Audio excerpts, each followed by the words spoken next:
The year was 79 AD, and beneath the thunderous roar of 50,000 bloodthirsty spectators, something far more sinister than gladiatorial combat was about to unfold in the bowels of Rome's greatest monument to brutality.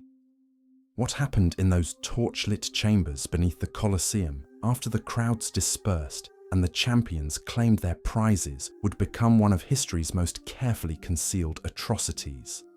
This isn't a story about heroic warriors fighting for glory.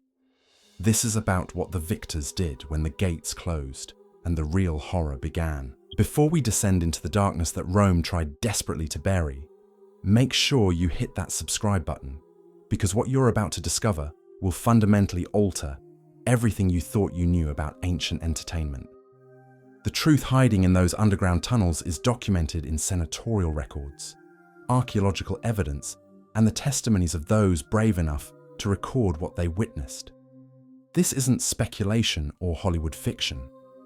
These are the verified practices that Rome's elite considered perfectly acceptable rewards for victory. Picture this scene if you can stomach it. The afternoon sun blazes down on blood-soaked sand as the crowd erupts in celebration. A gladiator has just delivered the killing blow to his opponent, and now he stands victorious, chest heaving, muscles trembling from the adrenaline of near-death combat. The emperor gives his approval with a gesture, and the champion is escorted below ground to claim what Roman law considered his rightful prize. But what awaited him in those carefully constructed chambers wasn't gold or wine or even freedom. It was something far more valuable in the twisted economy of imperial conquest. The systematic horror we're about to explore wasn't some aberration or occasional cruelty. It was institutionalized policy, as routine as distributing bread to the masses or collecting taxes from the provinces. Rome had perfected the art of breaking not just armies, but the very souls of conquered peoples. And the method they chose was so effective, so psychologically devastating, that it would haunt the collective memory of entire civilizations for generations. Let's transport ourselves back to that sweltering August afternoon, when General Marcus Antonius returned from crushing the Dacian rebellion. His triumph through Rome's streets was magnificent.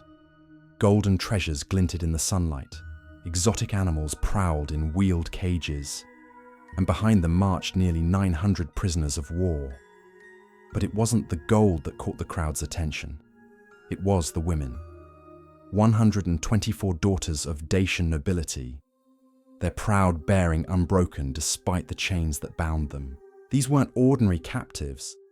They were symbols of a conquered culture, living representations of Rome's absolute dominance over those who dared resist.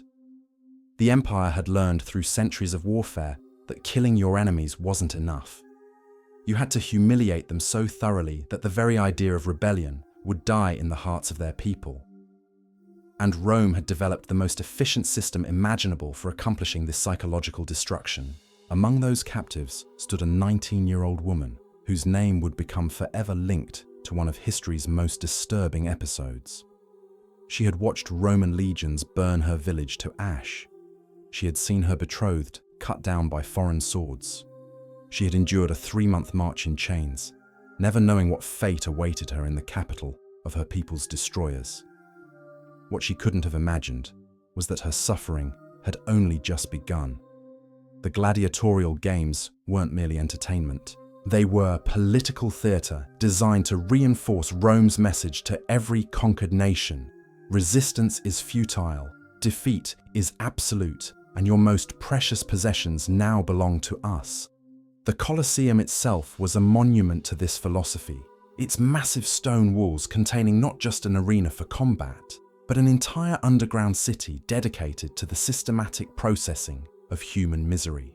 Beneath those blood-stained sands lay a labyrinth of tunnels, chambers, and holding cells that would make modern prisons look humane by comparison. Every detail had been planned with bureaucratic precision. There were rooms for storing weapons, cages for wild animals, elevators for delivering fighters to the arena floor, and most disturbing of all, private chambers where the victors could claim their rewards away from public scrutiny. The engineering marvel that was the Colosseum's hypogeum represented Rome's commitment to making brutality efficient. Water flowed through carefully designed channels to wash away evidence. Drainage systems carried off the refuse of systematic dehumanization. Stone benches were positioned at precise angles. Iron rings were embedded in walls at calculated heights. Every element served a purpose in Rome's machinery of conquest. But this wasn't random cruelty born of passion or rage. This was calculated policy implemented by an empire that understood the psychology of domination better than any civilization before or since. Rome had discovered that physical conquest was only the first step. To truly break a people, you had to destroy their symbols, corrupt their sacred traditions, and demonstrate that even their most protected members were now property of the state. The gladiator, who would become central to our story, was named Gaius Valerius Maximus. At 32 years old, he stood 6 feet tall, a giant by ancient standards. His body bore the roadmap of 14 years in the arena, each scar representing a fight survived, an opponent killed, a crowd satisfied. Born into slavery after his father's execution for debt, Gaius had spent half his life learning to kill for the entertainment of others. What he wanted most was the wooden sword that would grant him freedom. What he feared most was dying nameless, just another corpse dragged from the sand by hooks. But on this particular afternoon, having just defeated the champion of the Dacian prisoners in front of Emperor Titus himself, he faced a different kind of choice. His reward, standard for a gladiator of his rank, included 500 denarii in gold, a laurel crown, and first selection from the captive women. The system was elegantly simple and utterly horrifying. Victory in the arena earned you the right to claim human beings as prizes. Roman law didn't just permit this practice, it celebrated it as the natural order of conquest. The defeated existed for the pleasure of the victorious. That was empire logic, refined over centuries of dominance and encoded in legal precedent that no one dared question. In the women's holding area, a different kind of preparation was underway. Guards moved through the cells with military efficiency, selecting candidates based on criteria that reduced human beings to livestock. Age, appearance, perceived resistance level, all were noted on wax tablets with the same attention to detail used for inventorying grain shipments or counting siege engines. The Dacian woman who would soon face the ultimate test of human dignity was scrubbed clean, her hair untangled, her torn clothing replaced with a simple tunic. She watched as attendants worked through the group systematically, each examination bringing her closer to a fate she could barely comprehend. An older woman, a priestess who had served in the Dacian temple of the sun god, whispered what they all feared. They were being prepared not just for display, but for use. As shadows lengthened across the arena floor and the crowd's bloodlust reached its peak, the machinery of Roman entertainment prepared for its next act. The gladiator's victory was complete, his reward selected, and the chambers below awaited their designated purpose. What would happen in the next few hours would test the limits of human cruelty and reveal whether any spark of mercy could survive in the heart of Rome's most efficient killing machine. The stage was set for an encounter that would expose the true cost of empire, the real meaning of conquest, and the terrible price paid by those who found themselves on the wrong side of history's most ruthlessly effective civilization. The master of games descended into the hypogum at precisely 3 o'clock, carrying a bronze tablet that would seal the fate of 20 human beings. The underground complex reeked of damp stone, torch smoke, and the metallic tang of blood that had seeped into the very foundations over decades of use. In the flickering light of oil lamps, he approached Gaius Valerius Maximus with the ceremonial efficiency that made Rome's brutality so terrifyingly mundane. The gladiator's hands still trembled from combat adrenaline, his chest rising and falling as his body struggled to process how close death had come. Sweat mixed with blood not his own had dried into a crimson mask across his face. His mind remained clouded by the proximity to mortality he had just escaped, that razor-thin margin between victory and being dragged out by the hooks that haunted every fighter's nightmares. The official's voice echoed off stone walls as he recited words that had been spoken hundreds of times before in these very chambers. The Emperor acknowledges your triumph. By ancient custom and imperial decree, you are entitled to the spoils of conquest. The bronze tablet gleamed in the torchlight, its surface inscribed with options that reduced human suffering to a menu of entertainment. For a slave who owned nothing, who could be executed on a whim, this represented one of the few moments of absolute power in an otherwise powerless existence. Roman society didn't merely permit what was about to unfold. It celebrated these rewards as the natural consequence of superiority over the conquered. The empire's logic was brutally simple. Those who proved their worth in blood earned the right to claim whatever they desired from those who had failed to defend themselves. The tablet listed rewards with bureaucratic precision. Gold coins stamped with the emperor's image. Amphorae of wine from the finest vineyards in Gaul. A night's rest in quarters fit for a citizen rather than a slave. And at the bottom, written in letters that seemed to burn in the lamplight, the phrase that made Roman conquest complete: Victoria carnalis, the carnal privilege of victory. This wasn't some crude barbarism born of ignorance or passion. This was sophisticated cruelty, refined through centuries of imperial expansion and codified into law by the most advanced legal system the world had ever known. Rome had discovered that breaking an enemy's will required more than defeating their armies. You had to demonstrate that their most sacred protections, their most cherished values, their most fundamental beliefs about human dignity were now subject to Roman pleasure. While Gaius considered his choice in the torch-lit corridor, 20 Dacian women waited in holding cells that had been designed with the same engineering precision as the arena's elaborate trapdoors and animal elevators. These chambers weren't crude dungeons hastily converted for temporary use. They were purpose-built spaces, integral to the Colosseum's architecture, as carefully planned as the drainage systems that carried away blood, or the mechanical lifts that delivered wild beasts to their deaths. The women had been prepared with methodical thoroughness that transformed human beings into commodities. They had been bathed, their hair arranged, their clothing selected for maximum visual impact. Guards moved among them with clipboards, making notes about age, physical condition, and estimated resistance levels. The administrative machinery of dehumanization operated with the efficiency that made Roman governance the envy of the ancient world. Among these captives, the young Dacian woman who had already lost everything she had ever loved now faced the ultimate violation of human dignity. She pressed herself against the cold stone wall of her cell, listening to the muffled roar of the crowd above, knowing that their cheers celebrated the destruction of her people. Her dark hair had been braided in the Roman fashion. Her torn warrior's garments had been replaced with a tunic designed to emphasize her vulnerability. The priestess in the adjacent cell continued whispering prayers to gods the Romans had declared powerless, her weathered hands clutching a small wooden amulet that guards had somehow overlooked. Her voice carried the weight of prophecy as she spoke of divine judgment awaiting those who perverted the sacred into entertainment. But her words offered little comfort to women who understood that they were about to become the final act in their people's tragedy. Above them, the afternoon's secondary entertainment was beginning.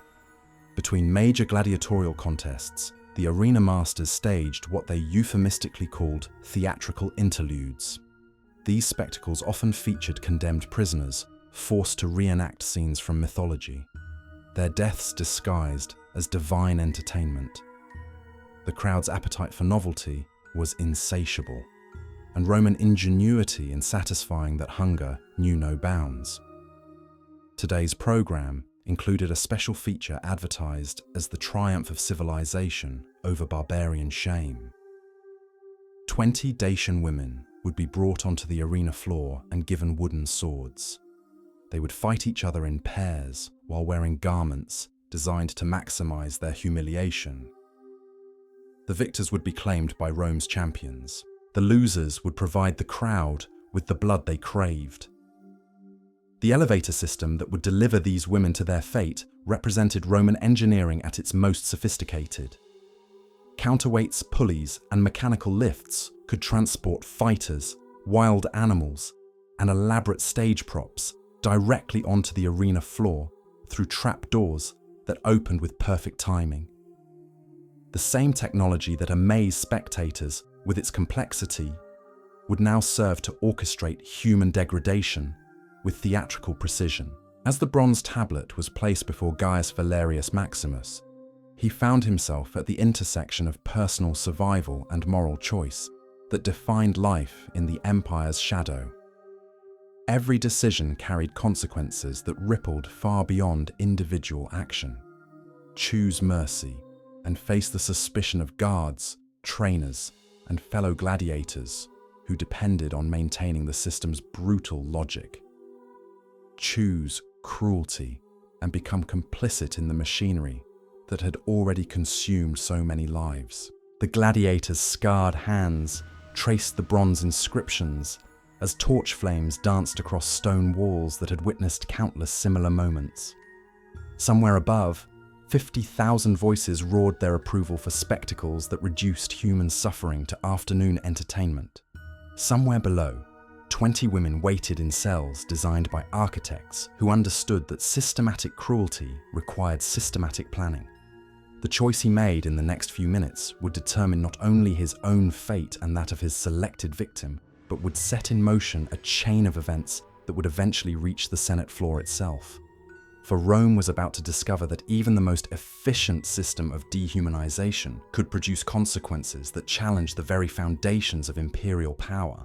The wooden sword felt impossibly heavy in the young Dacian woman's hands as she was led toward the arena floor, knowing that her people's suffering was about to become Rome's entertainment, and that the cheers of the crowd would celebrate not just her defeat, but her complete destruction as a human being. The moment arrived with the mechanical precision that made Roman spectacle so terrifyingly predictable. The elevator platform shuddered to life beneath 20 pairs of bare feet, carrying its human cargo upward through the bowels of engineering marvel toward the blazing afternoon sun. The counterweight system groaned as it lifted women who had once been daughters of chieftains, wives of warriors, keepers of ancient traditions, now reduced to props in Rome's theatre of dominance. Livia emerged into blinding light that struck her face like a physical blow. The roar of 50,000 voices crashed over her with such force that she staggered backward, only to be steadied by a guard whose grip reminded her that retreat was impossible. The smell hit her next, a nauseating cocktail of roasted meat from vendors, perfumed oils from aristocratic sections, human sweat, animal waste, and beneath it all, the copper stench of dried blood baked into sand by the Mediterranean sun. The arena floor stretched before her like a vision from the underworld. Sand covered everything, not for decoration but necessity, its grains darkened by the fluids that poured daily from dying men and beasts. Wooden barriers separated the combat area from the first row of seats, though she could see faces pressed against the rails, eyes bright with anticipation for whatever fresh horror awaited their entertainment. A herald stepped forward, his voice trained to carry across the massive amphitheatre, without losing a single syllable of condemnation. The crimes of the condemned were announced with theatrical flourish that transformed military defeat into moral failing. Resistance to Roman authority became treachery against divine order. Harboring rebels became conspiracy against civilization itself. Refusing to acknowledge Roman gods became an affront to heaven that demanded earthly punishment. The wooden swords were distributed with ceremonial gravity, each weapon of war, to sanctify what was about to unfold. Lee blessed by priests who invoked Mars, Govia gripped the rough wooden handle, feeling splinters bite into her palm. The blade was dull, designed not for quick killing, but for prolonged spectacle. Across from her stood Camaxia, whose brother had taught Livia to hunt in the forests of her homeland, whose mother had woven the marriage garments Livia would never wear. Their eyes met across the sand, and in that moment, both women understood that Rome's cruelest victory wasn't forcing them to fight, but forcing them to choose between killing someone they loved or dying themselves. The crowd sensed the delicious agony of the moment and roared its approval. This wasn't mere combat, it was the systematic destruction of human bonds, the corruption of love itself into entertainment. The master of games raised his jeweled staff, paused for effect, as vendors hawked wine and roasted fowl to spectators who treated human suffering like any other afternoon diversion, then brought it down with a crack that echoed off marble columns. Neither woman moved. The crowd's roar shifted from excitement to confusion to mounting anger as seconds ticked by in complete stillness. "Fight!" they screamed. "Barbarian cowards! Show us blood!" Missiles began raining down from the stands, olive pits and chicken bones and refuse from the concession areas pelting the motionless figures on the sand. Still neither Livia nor Camaxia raised their weapons. In the most powerful empire on earth, two unarmed women discovered the ultimate act of resistance available to the powerless: refusal. For 90 seconds that felt like hours. Rome's entire system of psychological warfare was defied by simple human dignity. The crowd's bloodlust transformed into bewilderment, then fury. How dare these defeated savages reject the mercy of being allowed to earn their fate through combat? How dare they turn Roman generosity into a mockery of imperial justice? The guards moved in with practiced efficiency, their own wooden clubs striking from behind. Camaxia fell first, crying out not from pain, but from the knowledge that her defiance had failed. Livia screamed and rushed to her side, dropping her sword, abandoning any pretense of resistance in favor of human compassion that Rome found more threatening than any weapon. Both women were dragged from the sand, but not to the quick execution the crowd expected. That would have been mercy, and mercy was not the lesson Rome intended to teach. Instead, they were hauled back through the trapdoors into the hypogeum, where a different kind of theatre was about to begin. One with an audience of one and no rules, except those imposed by absolute power over the powerless. In his torchlit chamber, Gaius Valerius Maximus waited with the bronze tablet still clutched in his scarred hands. The choice before him represented everything that made Roman civilization both magnificent and monstrous. The same legal system that built aqueducts spanning continents and established courts, dispensing justice to millions, also codified the right to claim human beings as rewards for entertainment.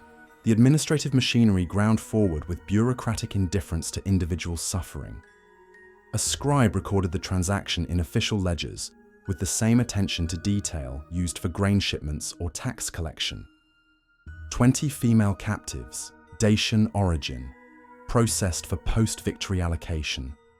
2 resistant for public spectacle, transferred to private chambers for champions' exclusive use as per ancient tradition and imperial decree. The efficiency was breathtaking in its casual cruelty.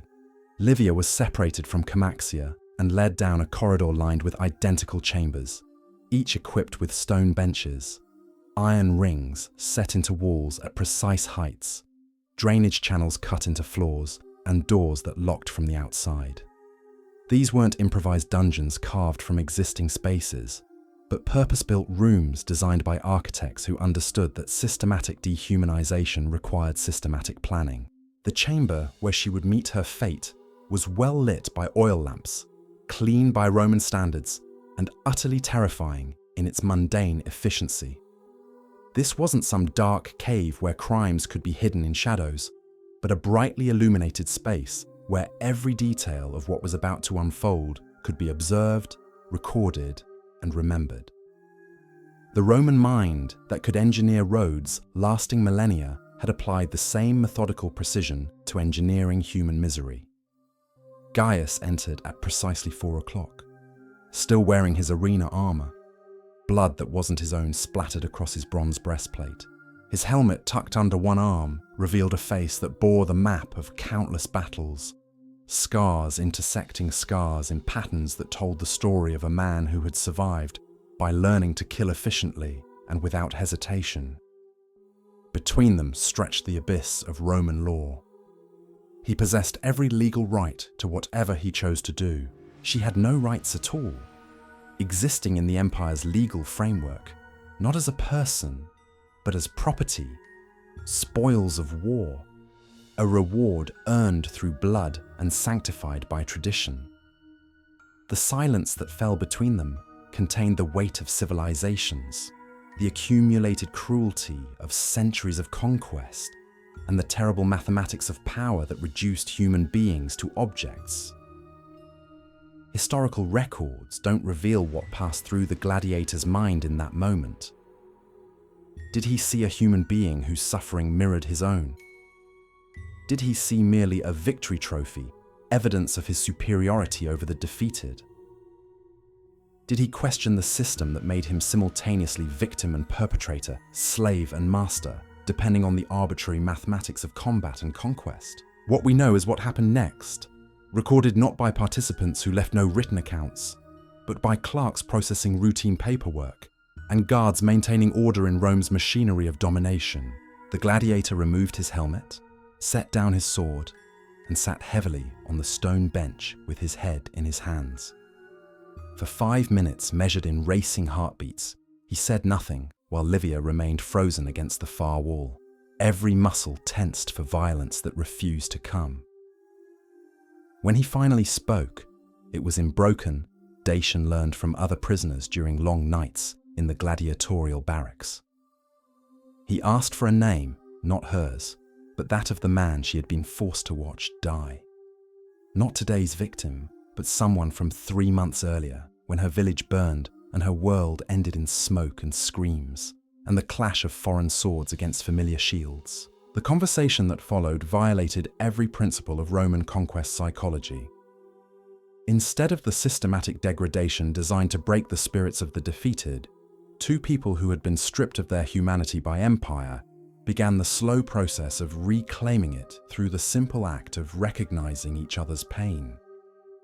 Gaius spoke of his father, executed for debt when the future gladiator was only 9 years old. Livia described watching her betrothed cut down by legionaries who killed him not from hatred, but from professional obligation. 2 hours passed in that stone chamber, while guards checked twice, heard voices, assumed compliance with expected procedures, and left them alone. The irony was crushing. In a system designed to prevent any spark of human connection between conqueror and conquered, the very efficiency of Roman administration created the space for mercy to flourish in the darkness. At 6 o'clock, Gaius Valerius Maximus made a decision that would ultimately cost him everything he had spent 14 years trying to achieve. He stood, walked to the heavy wooden door, and called for the guard with the steady voice of a man who had chosen his path regardless of consequences. His words were carefully chosen to exploit the only loophole in Rome's otherwise perfect system of exploitation. "This woman is contaminated," he announced to the guard, who appeared with the weary efficiency of someone accustomed to managing the logistics of systematic cruelty. "Diseased. I reject her as unfit. Take her to the medical holding area for examination." It was a transparent lie, and everyone involved knew it.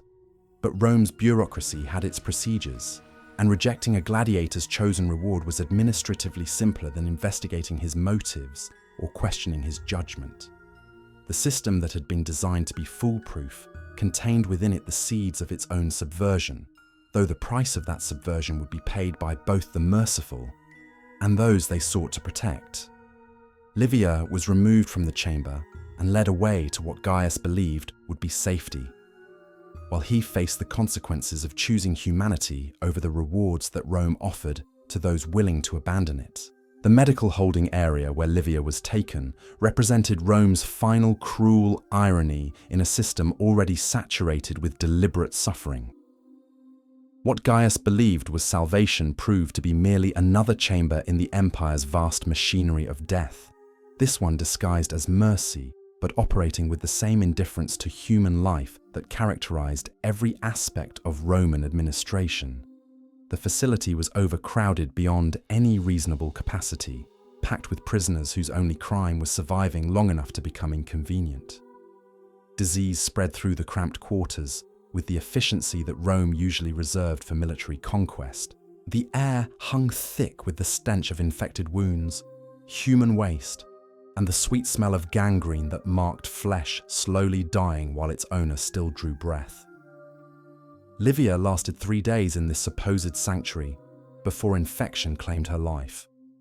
Not the dramatic death of arena combat that would have at least possessed the dignity of spectacle, but the mundane expiration that Rome found most economical for disposing of unwanted human inventory.